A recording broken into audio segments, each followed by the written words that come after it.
पर्यावरण शिक्षा में आज हम पर्यावरण के घटकों का सामान्य वर्गीकरण जानेंगे, यानी components of environment. General classification of components of environment के विषय में जानेंगे। पर्यावरण के घटक निम्न हैं। सबसे पहले अवस्थिति के बारे में जान लेते हैं। अवस्थिति यानी लोकेशन के बारे में।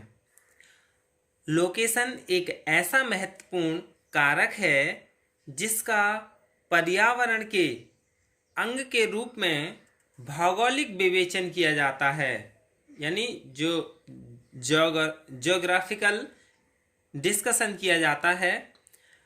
अवस्थिति यानी लोकेशन स्थिर होती है, किंतु समय के साथ उसकी सापेक्षिक महत्ता बदलती रहती है। अवस्थिति का महत्व हम इस तरह से जान सकते हैं। ग्लोब पर किसी देश की स्थिति उस देश के भूगोल को समझने के लिए कुंजी है, यानी जो ग्लोब होता है उस पर जो किसी देश की स्थिति है, उस देश के भूगोल को समझने की क्या है, वो कुंजी है।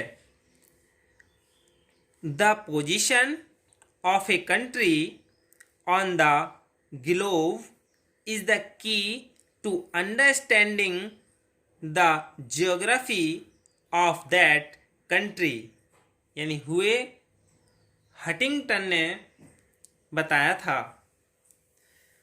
भूगोल शास्त्र में लोकेशन के 4 रूपों में वर्गीकृत किया गया है। लोकेशन को किस किस तरह से वो जान लेते हैं।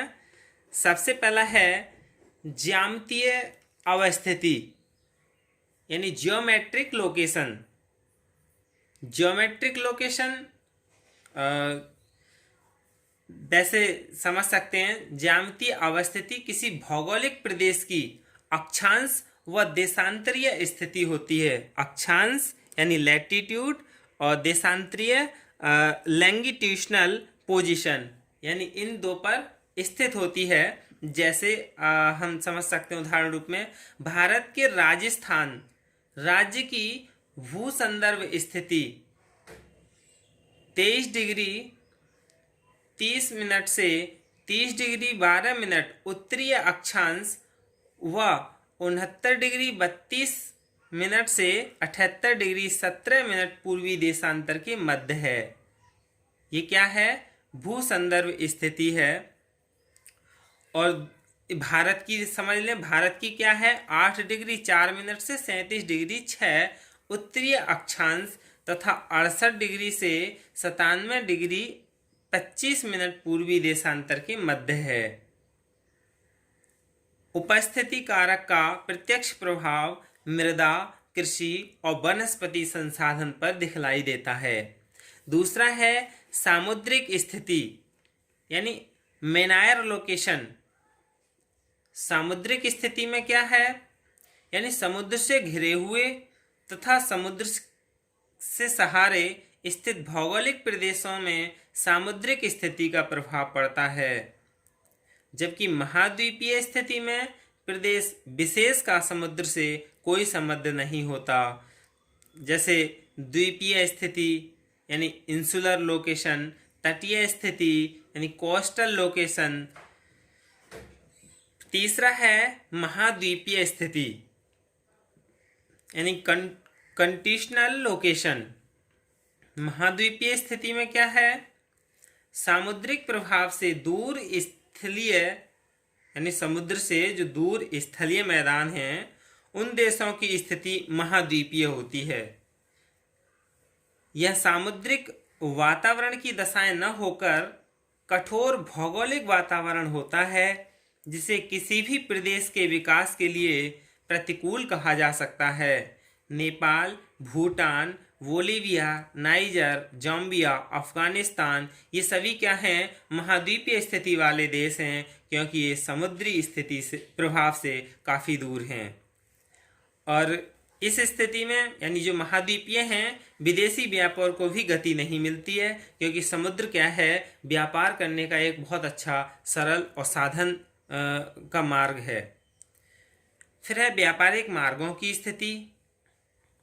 ट्रेड रूट लोकेशन, यानी जो देश अंतर्राष्ट्रीय व्यापार मार्गों पर स्थित होते हैं वे तीव्र आर्थिक विकास करते हैं। सिंगापुर के व्यापारिक मार्गों पर स्थित होने से विकास को रफ्तार मिली है। दक्षिण अफ्रीका पूर्व में सिंगापुर के समान स्थिति में था, लेकिन 1869 में सुएज नहर के निर्माण के बाद इसका महत्व कम हो गया।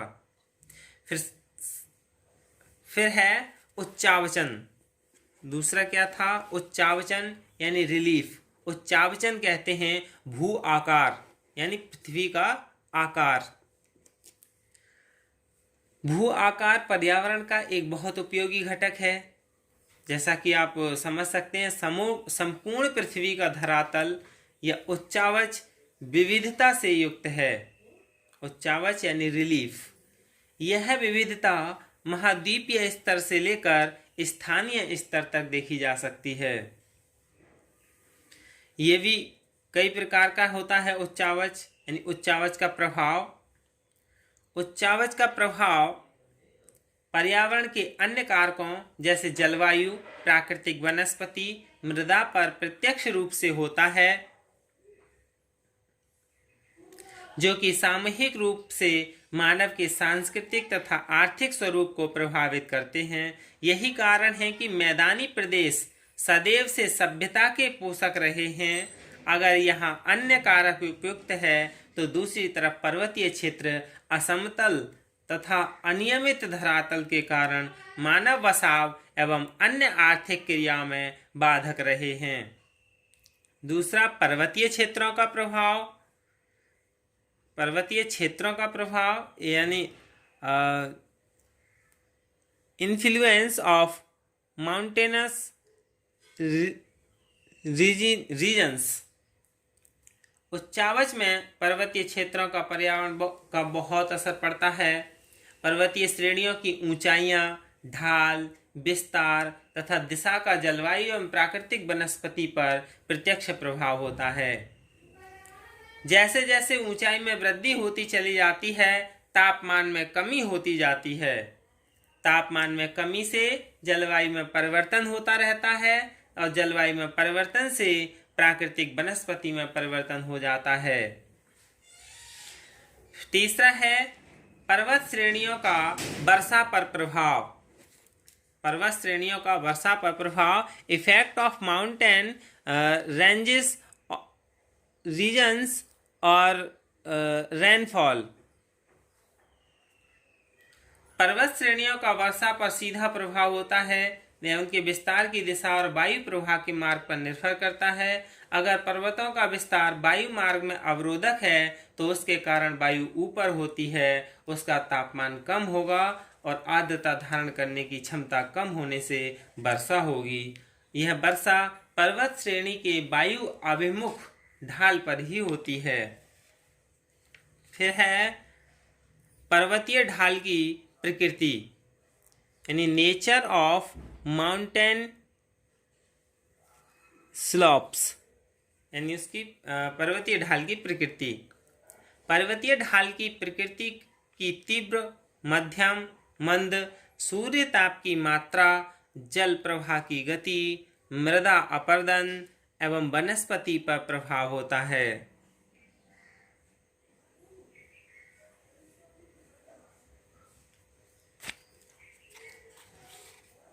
उत्तरी गोलार्ध के उच्च क्षेत्रों में जहां तीव्र ढाल होता है वहां दक्षिणी ढाल पर अधिक सूर्य ताप और उत्तरी ढाल ठंडे होते हैं, जबकि दक्षिणी गोलार्ध में इसके विपरीत होता है। फिर है जलवायु यानी क्लाइमेट। जलवायु पर्यावरण का नियंत्रण घटक है क्योंकि इसका असर पर्यावरण के अन्य कारकों पर पड़ता है, जैसे प्राकृतिक वनस्पति, मृदा यानी सोइल, जलराशियों, जीव जंतुओं आदि पर सबसे अधिक होता है। तो जलवायु के प्रमुख कारक हैं जैसे सूर्य का प्रकाश यानी सनलाइट। सनलाइट क्या है? प्रकाश का आदि स्रोत सूर्य है जो कि वनस्पति को बहुत प्रभावित करता है। वनस्पति की कई क्रियाएं जैसे फोटोसिंथेसिस, क्लोरोफिल निर्माण, श्वसन, गर्मी प्राप्त करना, बीजों का अंकुरण, विकास एवं वितरण, ये सभी को प्रभावित करते हैं। दूसरा तापमान है यानी टेम्परेचर।